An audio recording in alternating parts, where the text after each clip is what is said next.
જય માતાજી। આજે આપણે બનાવશું આલુ પરોઠા। તો સ્ટાર્ટ કરીએ।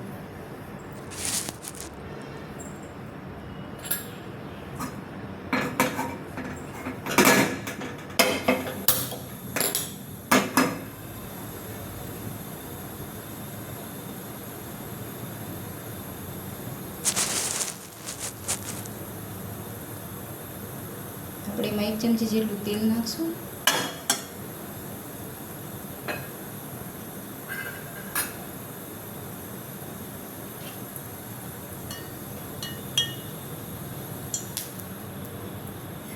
જરા જેટલી રાઈ નાખશું।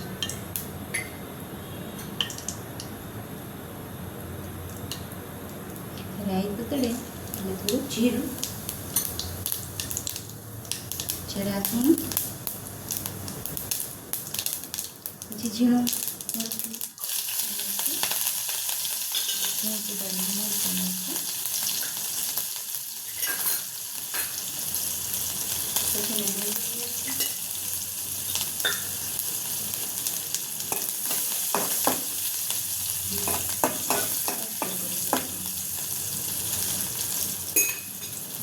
જરા જેટલી હળદર નાખશું। હવે આપણે આમાં છે ને જે શેઝવાન ચટણી બહાર મળતી હોય છે પેકેટમાં, એ 1 ચમચી જેટલી નાખશું।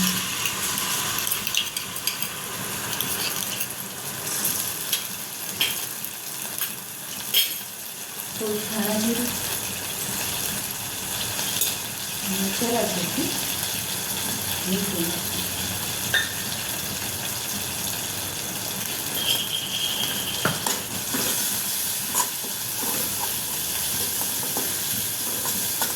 હવે બટેટા છે ને 2 નાના નાના હતા, એને બાફી લીધા છે, એ ઉમેરી દઈશું।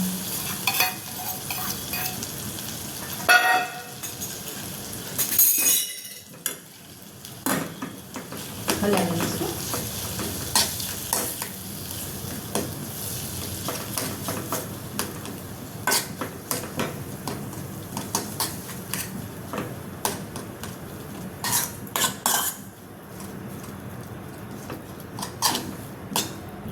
આપણો માવો મિક્સ થઈ ગયો છે। હવે ગેસ બંધ કરી દઈશું અને એમાં કોથમરી ઉમેરી દઈશું।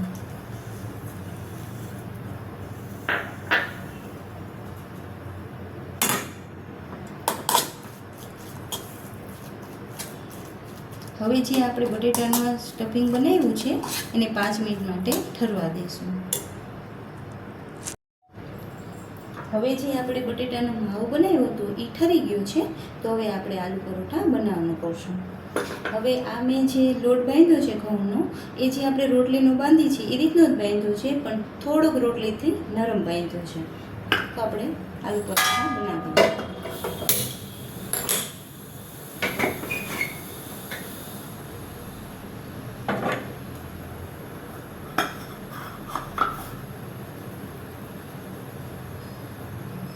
એક લુઓ લઈશું,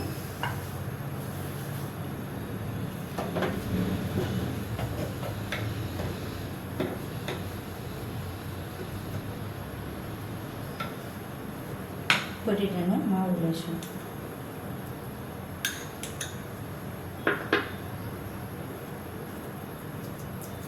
ફેલાવી દઈશું।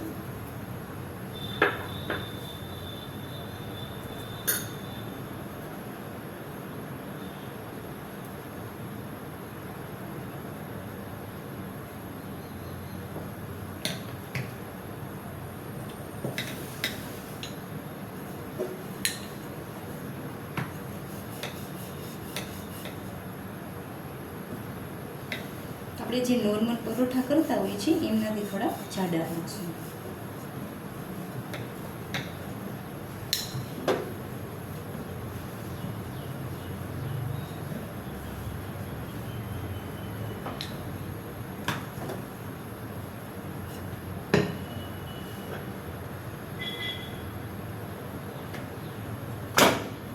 પહેલાં એમને શેકી લેશું।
પહેલાં આપણે એમનામ જ શેકી લઈશું.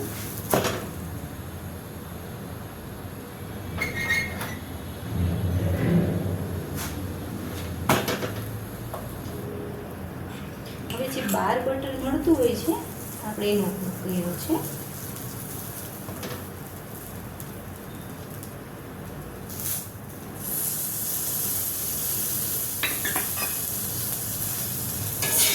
એમાં આપણે શેકી દઈશું.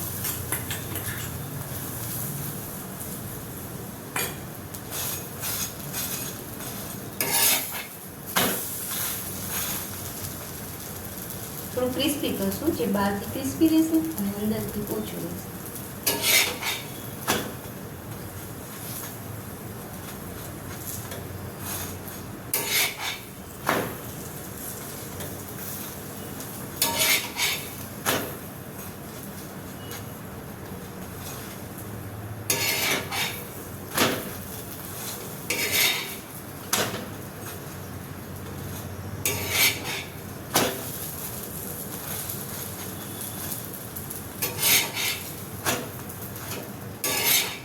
તૈયાર છે આપણું પરોઠું.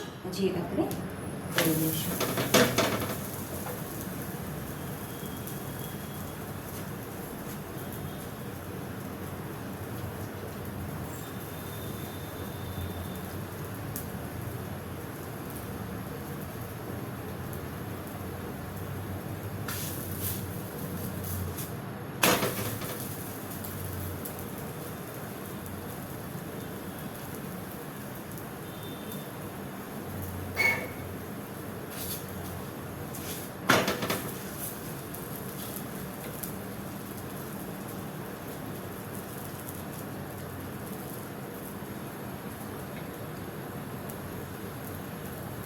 આને પણ આપણે એમના પહેલાં શેકી લઈશું.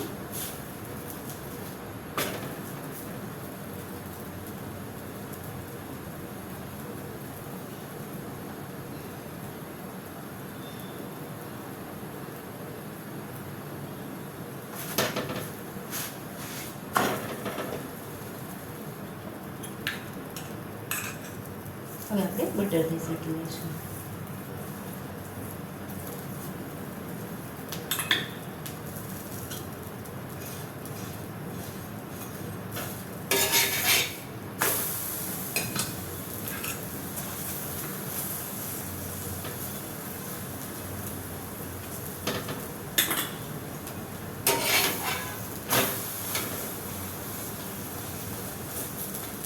આ પરાઠા આપણે બાળકોને લંચમાં પણ આપી શકીએ છીએ.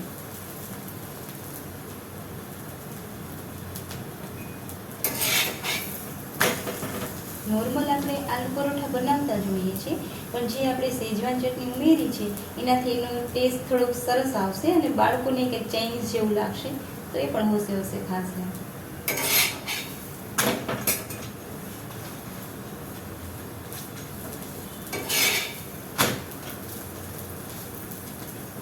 થોડું ક્રિસ્પી કરશું.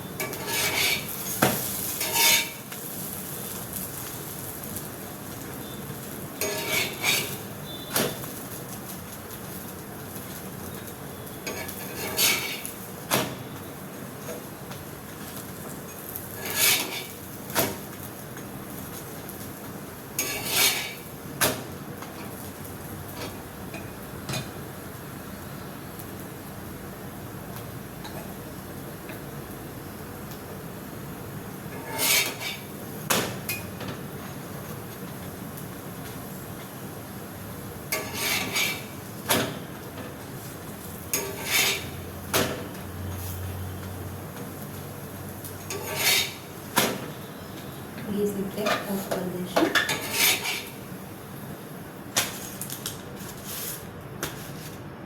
તો તૈયાર છે આપણા આલુ પરોઠા, જેને મેં આંબલી અને ગોળની આંબલી અને ખજૂર મેં છે ને મીઠી ચટણી ગોળ અને આંબલીની હોય અને ખજૂર નાખેલો છે, એ ચટણી સાથે સર્વ કરીએ છીએ. જય માતાજી.